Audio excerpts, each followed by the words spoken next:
श्री सद्गुरु महाराज की जय। अखंड मंडलाकारं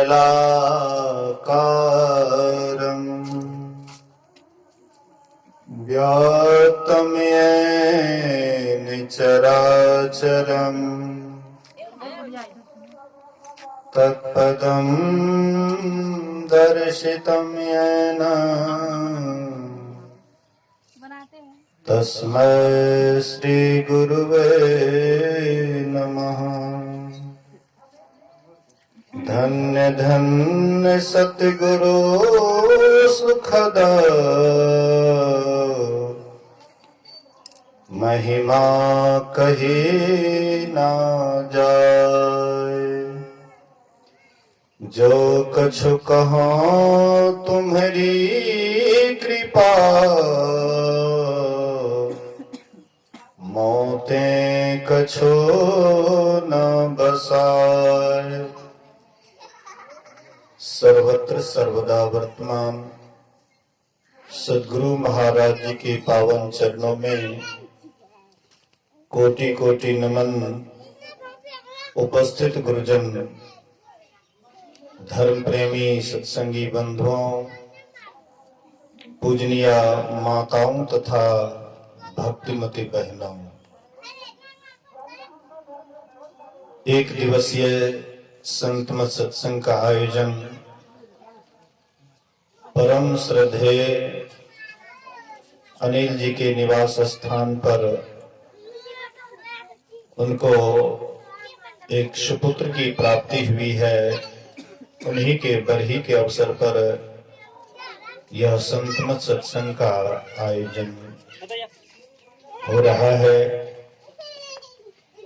मुझे कहीं निकलना है, इसलिए मैं आप लोगों की सेवा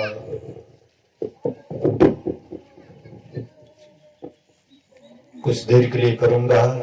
आप लोग शांति पूर्वक ध्यान देकर के सुनिए। एक बार सब आदमी गुरु महाराज जी की जय जयकार बुलंद आवाज में करें। बोलिए श्री सद्गुरु महाराज की जय। अभी हम आप स्तुति विनती के बाद ग्रंथ पाठ से श्रवण कर रहे थे। भगवान श्री राम जो अपनी प्रजाओं को उपदेश दिए, वही उपदेश हम आप श्रवण कर रहे थे। हम आप जानते हैं कि राम के राजत्व काल में उनकी प्रजा बहुत सुखी थी। श्री रामचरितमानस में लिखा है, दैहिक दैविक भौतिक तापा राम राज काहो नहीं व्यापा। तीन तरह के ताप, दैहिक दैविक भौतिक। शरीर में जैसे फोड़ा, फुंसी, माथा दर्द, बुखार, ये दैहिक कष्ट है। दैविक अकस्मात कोई घटना घटती है, जैसे रास्ते से चलते हैं एक्सीडेंट हो जाता है या पेड़ पर से गिर जाते हैं, ये दैविक ताप है। भौतिक जीव से जीव को जो कष्ट दिया जाता है, इनको भौतिक कष्ट कहते हैं। ये त्रिताप राम के राज्य में नहीं था, लेकिन फिर भी भगवान राम को क्या जरूरत पड़ा कि वे सबको बुलाते हैं, गुरुजन को बुलाते हैं, पुरजन को बुलाते हैं, जितने भी प्रजागण हैं सबको बुलाए। और वहां पर बड़े बड़े ज्ञानी थे, महर्षि वशिष्ठ, विश्वामित्र, अगस्त्य आदि आदि बड़े बड़े ऋषि मुनि थे। लेकिन औरों से उपदेश नहीं करवा करके स्वयं भगवान श्री राम उपदेश करते हैं।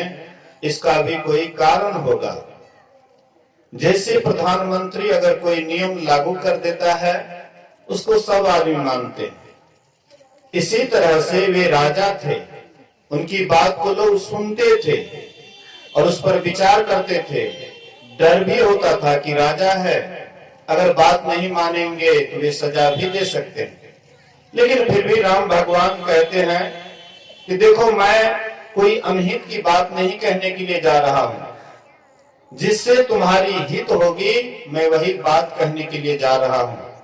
वही मेरा सेवक है जो मेरे अनुशासन को मानता है। राम भगवान कहते हैं, बड़े भाग मानुष तन पावा। ये जो तुमको शरीर मिला है, मनुष्य का शरीर मिला है, ये बड़भागी शरीर है, बड़ा उत्तम शरीर है। इस शरीर से आप जो बनना चाहेंगे वह आप बन सकते हैं। कहते हैं, नरक स्वर्ग अपवर्ग निशेनी, ज्ञान विराग भगति सुख देनी। इस शरीर से आप नरक भी जा सकते हैं, इस शरीर से आप स्वर्ग भी जा सकते हैं, और इस शरीर से आप मोक्ष धाम में भी जा सकते हैं। तो कहीं भी आपको जाना है तो जाने से पहले इस पर विचार कर लेना है कि हमको जाना कहाँ है। क्या हम नरक जाना चाहते हैं? किसी से भी पूछिए कि आप नरक जाना चाहते हैं, कोई भी ऐसा व्यक्ति नहीं मिलेगा जो आपको कहेंगे कि हम नरक जाना चाहते हैं। तो तब आपसे पूछेंगे कि आप स्वर्ग जाना चाहते हैं, इसमें कुछ आदमी कहेंगे कि हाँ बाबा स्वर्ग जाना चाहते हैं। लेकिन राम भगवान स्वर्ग के संबंध में क्या कहते हैं, इस पर भी थोड़ा विचार कीजिए। राम भगवान कहते हैं, यही तन कर फल विषय न भाई, स्वर्ग और स्वल्प अंत दुखदाई। कहते, हे भाई, अगर तुमको मनुष्य का शरीर मिला है, अगर तुम विषय भोग में ही अपने को खपा करके रखते हो, और अगर तुमको स्वर्ग भी मिलेगा तो वह भी अंत में ओछा और अंत में दुख देने वाला होगा। मान लीजिए आपको 6 महीने का राजा बना दिया जाए और उसके बाद वहां से राजा पद से हटा करके और आपको जंगल में डाल दिया जाए, जहां पर बहुत हिंसक जानवर रहते हैं, आपको खा पी करके बराबर कर देंगे, क्या आप राजा बनना पसंद करेंगे? इसी तरह से स्वर्ग में होता है। आप जाते हैं स्वर्ग, जब तक आपके पास में पुण्य की पूंजी होती है तब तक आप वहां रहते हैं, और पुण्य की पूंजी जैसे ही खत्म होता है वहां से गलत्था दे करके आपको नीचे उतार दिया जाता है। क्या आपको वही स्वर्ग चाहिए? इसलिए राम भगवान कहते स्वर्ग भी अंत में दुख देने वाला है। तो जाना कहाँ है? जाना कहाँ है? तो कहते हैं कि वहां चलिए जहां जाने के बाद जीव लौटता नहीं है, पुनरागमन पुनर्गमन नहीं होता है। भगवान कृष्ण इसी को अपने भक्त अर्जुन से कहते हैं। भक्त अर्जुन से कहते हैं, हे अर्जुन, मेरा परम धाम वहां है जहां पर सूर्य प्रकाशित नहीं करते हैं, चंद्रमा उदय नहीं होता है, अग्नि की बात ही क्या है, मतलब वहां का आत्मा का ही प्रकाश से वहां प्रकाशित होता है। न तद्भास्यते सूर्यो न शशांको न पावकः, यद् गत्वा न निवर्तन्ते तद्धाम परमं मम। इसी को कबीर साहब कहते हैं, कहो उस देश की बतिया जहां नहीं होत दिन रतिया। कहते मैं उस देश की बात करता हूं जहां पर दिन और रात नहीं होता है। नहीं कहा पवन और पानी, गए देश वही जिन जानी। कहते हैं जो वहां जाते हैं उसी को पता है। इसलिए वहां जाने के लिए आपको क्या करना पड़ेगा? आप पाप कीजिएगा तो नरक में गिरिएगा, कोई बचाने वाला नहीं है। कितना हो देवी देवता या किसी का भी आप नाम लीजिए और पाप कीजिए, कोई नहीं बचाएगा। देव देव सब आलसी पुकारे, आलसियों का काम है, हे देवता हमारी रक्षा कीजिए, कोई रक्षा नहीं करेगा। नरक में गिरिएगा, कोई रक्षा नहीं करेंगे। इसलिए पाप कीजिएगा तो नरक में गिरिएगा, पुण्य कीजिएगा तो स्वर्ग जाइएगा। लेकिन अगर आप पुण्य पाप और पुण्य से ऊपर उठ करके कर्म कीजिएगा तब आपको पाप पुण्य भी आपको स्पर्श नहीं करेंगे, तब आप कहां जाएंगे? मोक्ष में। और ये होता है अनासक्ति से। आसक्ति रख करके अगर आप पुण्य कर्म कीजिएगा तो स्वर्ग जाइएगा, लेकिन अनासक्ति होकर के गुरु महाराज कहते हैं कैसे कर्म करो? अनासक्त जग में रहो भाई, दमन करो इंद्रिय दुखदाई। कहते अनासक्त होकर के कर्म करो, और जो ये तुम्हारी इंद्रियां हैं जो विषयों की तरफ बराबर जाती है, यही तुमको दुख देगी। इसलिए इसको रोको, इसका दमन करो।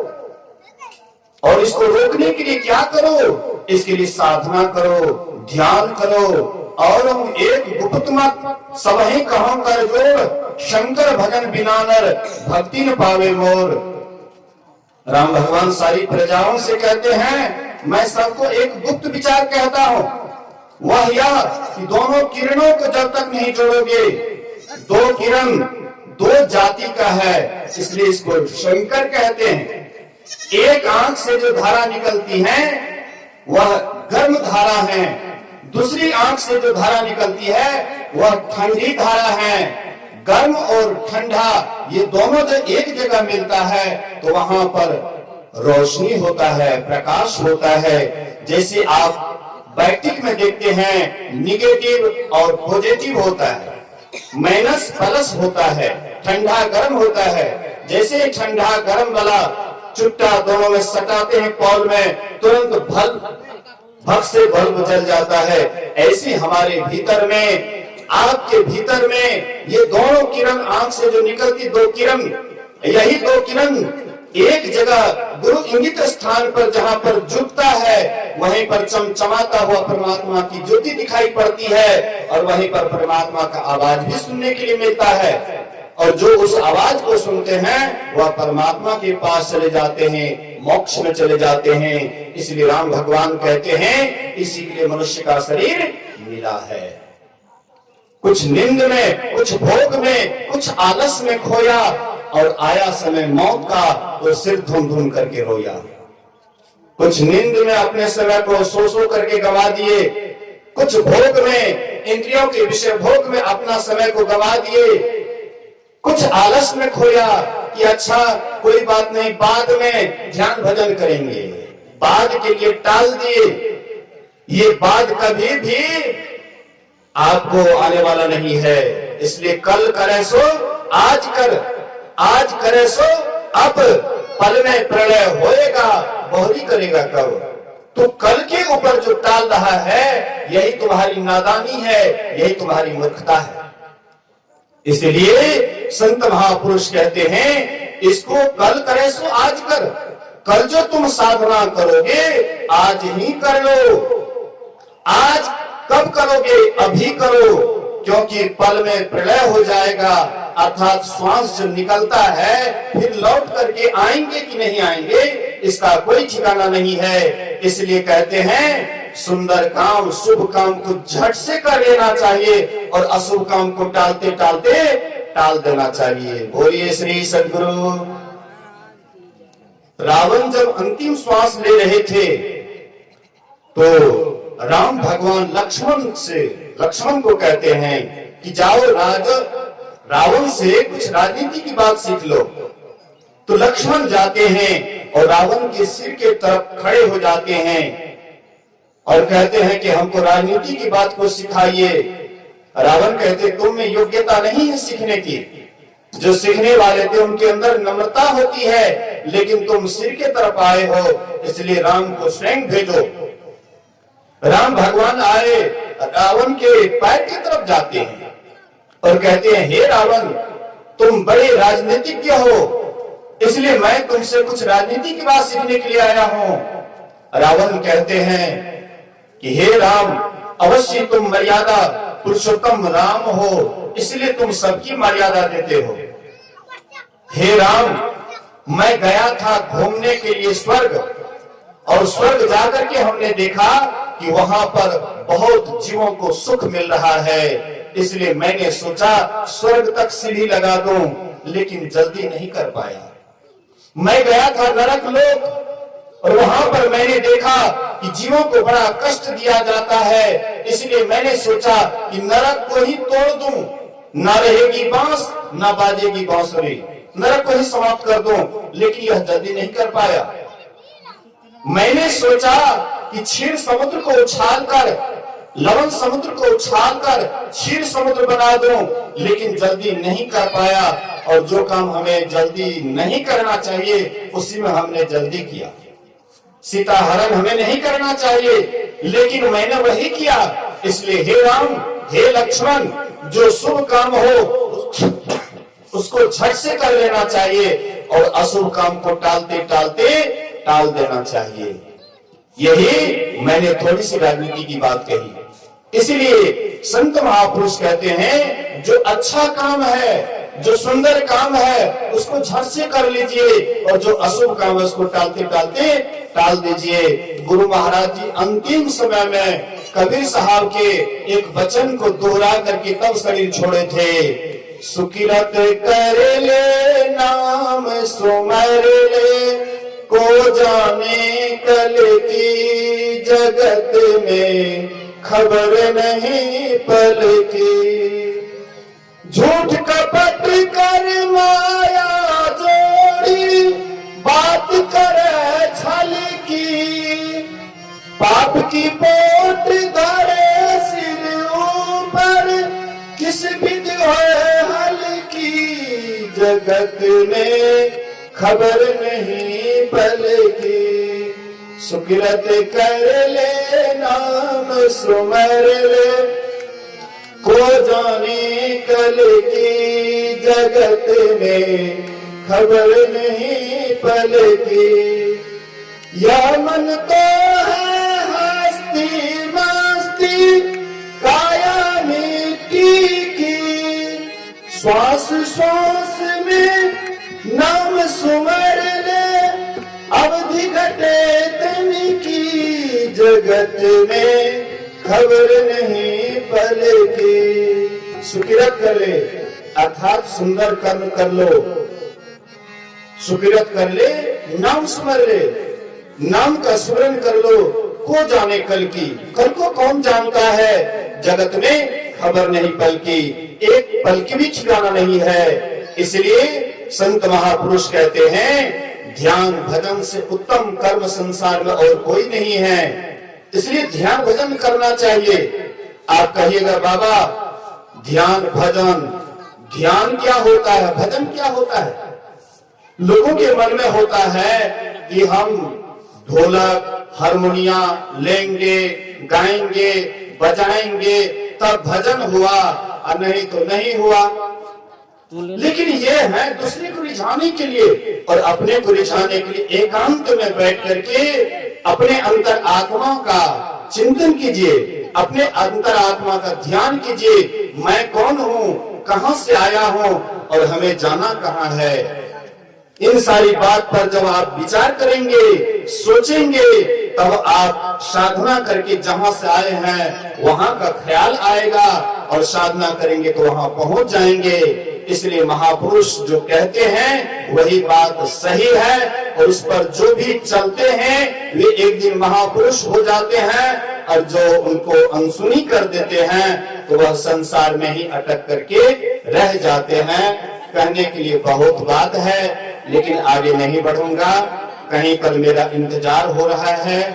हाँ, इसलिए मैं वहां के लिए आप लोगों से आज्ञा लेता हूँ। वहां के लिए मुझे वहां जाना है और अभी का वहां भी सत्संग है, उधर और सब संगी साथी सब शुरू किए होंगे। तो मैं इसी वाणी के साथ अपने प्रवचन में विराम देता हूँ और आप लोग अर्जुन बाबा से खूब भरपूर सुनिए और अंतिम में हमारे ब्रह्मचारी जी हैं उनसे भी एक आध भजन भी सुन लीजिएगा बाद में।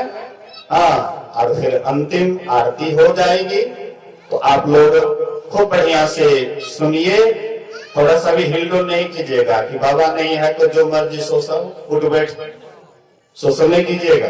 अपना परिचय अर्जुन बाबा आप लोगों को देख करके नाराज हैं, इसलिए उनको नाराजगी ना हो। ये भी आए हैं यहाँ से खुश होकर के जाएं ताकि फिर बुलाइएगा तो आ सकते हैं। तो हम लोग उनसे सुने। बोलिए श्री सद्गुरु महाराज की जय। कल बगल में ही सत्संग है, की नाम से सीताराम मंडल, पिता के नाम कीजिए सीताराम मंडल। कल दोनों समय का सत्संग सीताराम मंडल और बेटे का नाम राजेश मंडल है, उन्हीं के दरवाजे पर होगा। सब आदमी जमजुट करके आइएगा, भाग लीजिएगा। बोलिए श्री सद्गुरु महाराज की जय। अब हम लोग अर्जुन बाबा से सुने। श्री सद्गुरु महाराज की जय।